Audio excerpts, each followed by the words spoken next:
I'll ask you, Rennick, and then she just said I don't know if she's having some mic problems, but do you think that in today's day and age there are some resistance to women being led by men? Of course, like I said, it's women.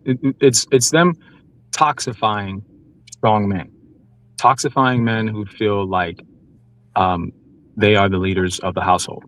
Hmm. They toxify that as um, toxic masculinity, and it's not it like being a strong man now is a mentally strong and physically strong man now who asserts dominance in the household is toxic masculinity now.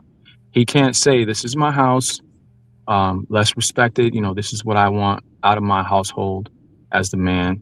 And, you know, I'm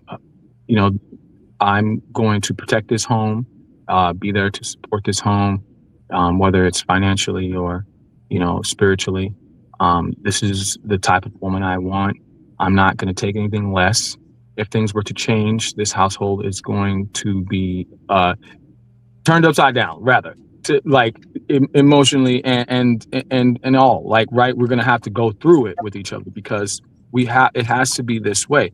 That's called a toxic male Hmm. nowadays, which is absolutely ridiculous, right? So because our masculinity is weaponized, um, it's made women more comfortable to say, I can just make decisions for myself everywhere in when it comes to me and in everything, and I don't need anybody else to tell me what I'm going to do and what to do, and I don't need to be in a relationship where I can't be the one who's making all the decisions,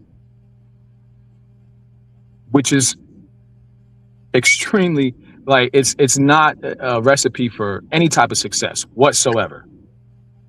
Because let's be quite frank here, men allow women to make a lot of damn decisions, Hmm. and a lot of that is pushed upon us by the legal system too. True. Even the legal system allows women to make decisions that aren't in the best favor of the man. Woman has, I The mean, system set up for that. Yeah. it's set up for that, right? It's set up to give them some sort of an advantage because the system says men are too powerful, so they need something. But it's gotten so ridiculously far that now it's turned on its head against us in so many different ways, legally and also personally, when it comes to a relationship in the household. So now we're sitting in the house trying to we're basically on the gladiator pit in the house, It's true. going at it to find out who's in dominance here, who's asserting control over here, and what is under control for you, what is under control for me. When before it was just you got into the house and you figured it out through the relationship what battles you want to pick with each other, and you just loved each other, but you figured out your battles while being together to say, you know what, I'm gonna give that to her. You know what I mean? I'm gonna give that to her, and I'm just gonna pick my battles. It used to be that way on both sides. And the woman knew that, listen, this man, he cannot do the things I can do when it comes to taking care of the household, making sure it's where it's supposed to be. So I can't expect that of him.